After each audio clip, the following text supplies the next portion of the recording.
Seorang pria dengan wajah dingin mengarahkan senjata ke arah rekannya.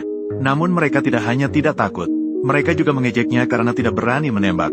Sambil berbicara, mereka mengarahkan laras senjata ke dada. Mereka memberinya tamparan keras, karena mereka yakin, tentara baru yang telah mereka bully selama 2 tahun, pasti tidak berani menembak. Ternyata, si gemuk ragu selama beberapa detik. Dia tetap meletakkan senjatanya. Ini membuat mereka semakin berani. Namun si gemuk tidak berniat membiarkan mereka lolos, melainkan tidak ingin melihat wajah jahat mereka sebelum mati. Saat si gemuk berbalik dan berjalan keluar, sebuah granat yang sudah dicabut pengamannya, tiba-tiba menggulung di bawah kaki mereka. Dengan suara ledakan yang keras, beberapa orang langsung tewas. Si gemuk bahkan tidak menoleh. Tentara lain setelah mendengar suara itu, masih tidak tahu hidup atau mati keluar dan memarahi si gemuk. Akibatnya, mereka diserang oleh si gemuk. Dia langsung jatuh ke tanah. Kemudian dia mulai menembaki setiap ruangan satu persatu. Dia ingin tahu di mana letak kapten kavaleri yang telah mengganggunya. Suara tembakan yang terus-menerus ini membangunkan seluruh tentara di gedung itu. Mereka mengumpulkan keberanian untuk mendekati pintu. Mereka ingin mengamati situasi di luar. Namun, saat mereka baru saja membuka pintu asrama, si gemuk muncul di ambang pintu. Si gemuk bertanya apakah mereka telah melihat kapten kavaleri. Namun, mereka tidak peduli lagi tentang kapten kavaleri. Mereka hanya ingin segera menenangkan si gemuk. Melihat beberapa orang tidak menjawab pertanyaannya, si gemuk berteriak dan langsung menarik pelatuknya. Hanya si keren yang terlipat di sudut yang selamat dari bencana. Bukan berarti si gemuk tidak melihatnya, tetapi dia sengaja membiarkannya hidup. Karena di seluruh batalion J, hanya dia yang menganggap si keren sebagai manusia. Dia juga merupakan sasaran yang sering diganggu. Kemudian si gemuk melemparkan sebuah pistol kepadanya. Biarkan dia pergi bersamanya untuk mencari perwira kuda yang mengganggu mereka. Setelah mengatakannya, dia yang pertama kali keluar. Hanya menyisakan Xiao Shuai yang masih ketakutan. Saat itu, Xiao Shuai tidak tahu harus berbuat apa. Tiba-tiba dia melihat ponsel di tangan rekannya. Dia segera membuka kunci dengan sidik jari rekannya. Dia menelepon ibunya yang merupakan seorang komandan untuk meminta bantuan. Awalnya, ibunya tampak tidak percaya. Sampai suara tembakan terdengar di ujung telepon. Barulah dia menyadari betapa seriusnya situasi ini. Dia segera memanggil ajudannya. Dia membawa orang-orang dan bergegas ke barak kamp militer. Xiao Pang mencari di seluruh asrama tetapi tidak menemukan perwira kuda. Sekarang hanya tersisa toilet ini. Dia yakin perwira kuda bersembunyi di sini. Dia mulai mencari dengan hati-hati di setiap sekat.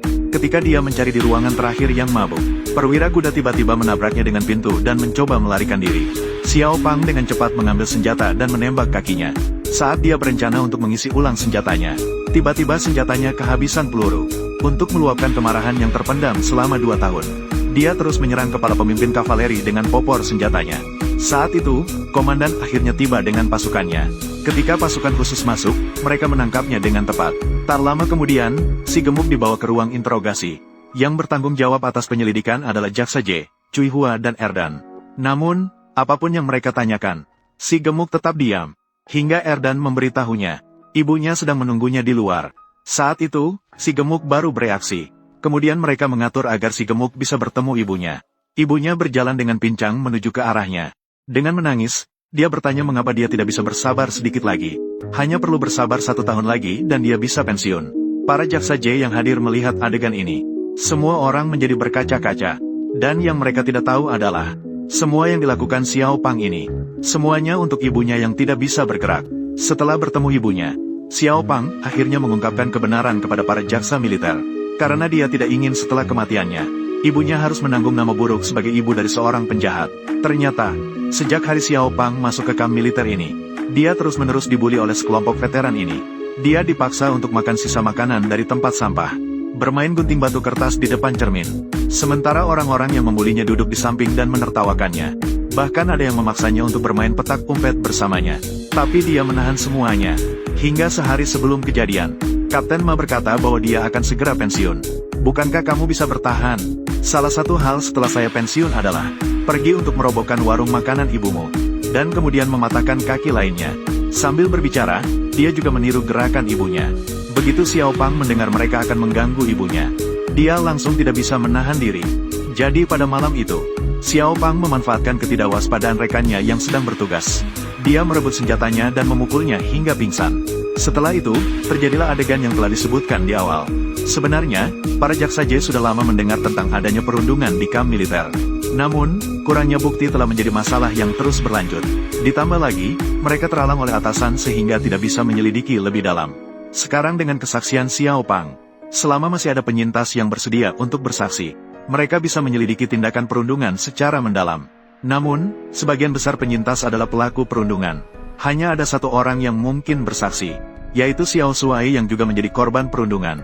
Namun, yang tidak mereka duga adalah, saat itu, ibu dari atasan Xiao Shuai sudah lebih dulu datang ke rumah sakit untuk menemui Xiao Shuai. Sebenarnya, dia sudah lama tahu bahwa ada perundungan di kamp militer. Tapi untuk menjaga posisinya, dia hanya bisa membiarkan satu mata terbuka dan satu mata tertutup.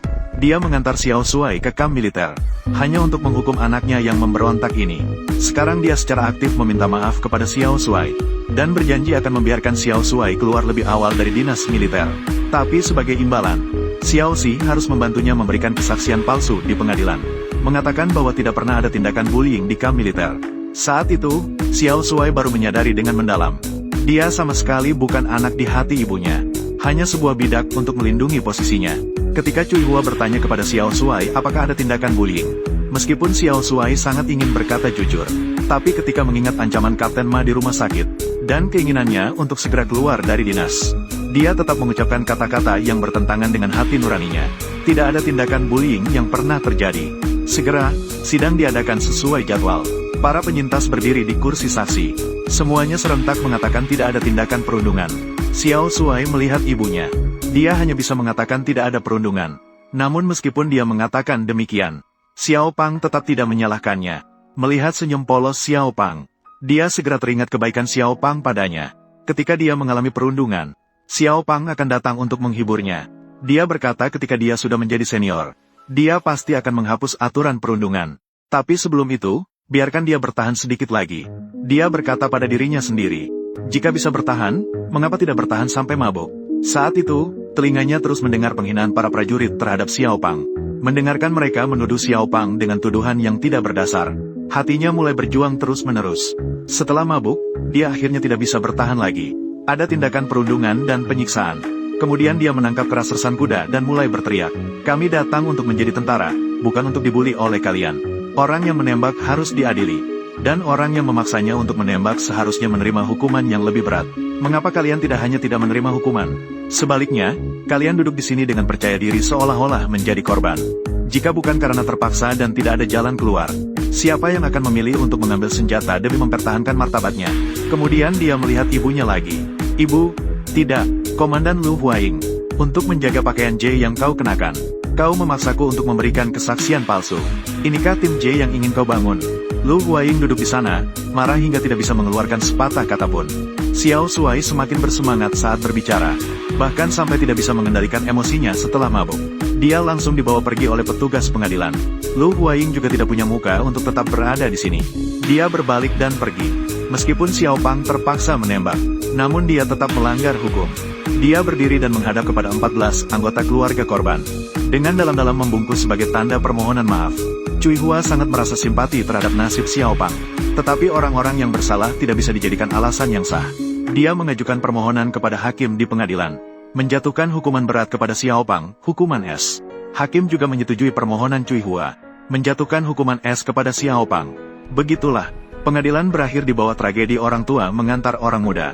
Tetapi masalah ini masih jauh dari selesai. Dengan skandal yang terungkap dari peristiwa ini, semua sampah yang mengintimidasi tentara ditangkap. Para jaksa militer juga mulai menyelidiki perilaku buruk di dalam angkatan bersenjata. Yang pertama kali mereka selidiki adalah Lu Huaing. Lu Huaing berusaha menjaga posisinya dengan mencemarkan nama baik anaknya dalam insiden penembakan terakhir. Mengalami gangguan mental akibat tekanan. Xiao Shuai sangat kecewa pada ibunya setelah mengetahui hal itu. Pada hari itu, Xiao Shuai di bawah pengaruh Lu Huaing akhirnya keluar dari militer lebih awal karena sakit. Akhirnya cocok. Tetapi Xiao Shuai tahu dalam hatinya, ibunya tidak benar-benar peduli padanya. Tetapi untuk mempertahankan posisinya, ingin mengukuhkan kebohongan bahwa dia memiliki gangguan mental. Untuk menghindari kecurigaan menghasut kesaksian palsu. Kembali ke rumah ini yang tidak terasa seperti rumah. Xiao Shuai duduk sendirian di sana melamun. Dia tidak bisa mengerti sama sekali, mengapa ibunya menganggap kekuasaan lebih penting daripada kasih sayang. Jadi dia memutuskan untuk menarik ibunya kembali dari tepi keserakahan. Here, Lu Huaying, untuk lebih aman, memberikan pistol kepada ajudan Liang, memintanya untuk menyingkirkan Cui Hua untuk menghilangkan ancaman. Sementara itu, ajudan Liang pergi untuk melaksanakan tugas. Xiao Shuai juga menemui Dan Cui Hua, memberikannya sebuah pelindung kulit. Setelah Xiao Shuai pergi, mereka membuka pelindung kulit dan melihat. Di dalamnya terdapat sebuah surat dan sebuah USB flash drive. Belum sempat melihat isi suratnya, Cui Hua kemudian menerima sebuah telepon. Telepon itu dari Letnan Liang. Dia mengatakan bahwa dia memiliki bukti kejahatan Lu Huaying, ingin mengajak Cui Hua untuk bertemu. Cui Hua tanpa ragu langsung setuju untuk bertemu. Setelah Cui Hua pergi, dan membuka surat Xiao Shuai. Dia langsung terkejut. Ternyata ini adalah surat wasiat yang ditinggalkan Xiao Shuai. Dan di dalam USB tersebut adalah semua bukti kejahatan Lu Huaying. Dia segera berlari turun untuk mengejarnya. Namun Xiao Shuai sudah tiba di gudang yang disepakati dengan Lu Huaying. Saat Lu Huaying membuka pintu dan masuk, terlihat Xiao Shuai memegang sebuah granat dengan erat. Dia berkata, karena ibunya telah dibutakan oleh kepentingan, maka biarlah dia sebagai anaknya, menggunakan nyawanya untuk membuatnya sadar kembali. Setelah mengatakannya, dia mencabut pengaman. Pada saat itu, dan juga datang. Dia sambil membujuk Xiao Shuai untuk tidak terburu-buru, sambil perlahan mendekati Xiao Shuai.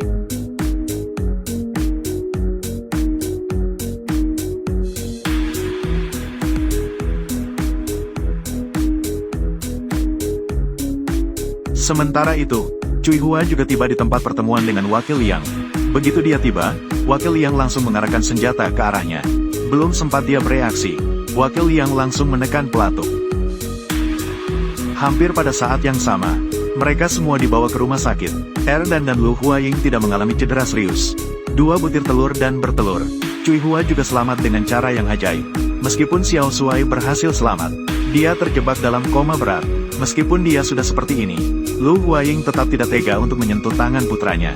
Karena ada bukti kejahatan Lu Huaying, dia segera ditangkap secara resmi. Pengadilan menuntut kasus pemicu kesaksian palsu dalam insiden penembakan. Untuk menutupi kecelakaan yang disengaja menyebabkan cedera dan cacat, pejabat tingkat batalion yang terlibat dalam pemalsuan kasus. Juga kasus pengambil alihan perusahaan orang lain dengan cara ilegal. Dan 7 tuduhan kriminal lainnya diajukan untuk penuntutan. Namun, Lu Huaying tampak sangat meremehkan. Dia yakin mereka tidak akan menemukan saksi. Hanya Xiao Shuai yang bisa bersaksi tentang kasus pemalsuan, yang sekarang masih terbaring di rumah sakit. Namun, detik berikutnya, dia tertegun. Terlihat Letnan Liang perlahan-lahan masuk ke ruang sidang. Karena dia melakukan semua ini, semua ajudan Liang hadir di tempat. Bahkan semua alibi ketidakhadirannya. Semua itu dipalsukan oleh Letnan Liang untuknya. Ini juga alasan mengapa Cui Hua bisa lolos dari masalah. Ternyata Letnan Liang sudah tidak ingin membantu kejahatan lagi. Namun, dia tidak bisa secara terbuka melawan perintah.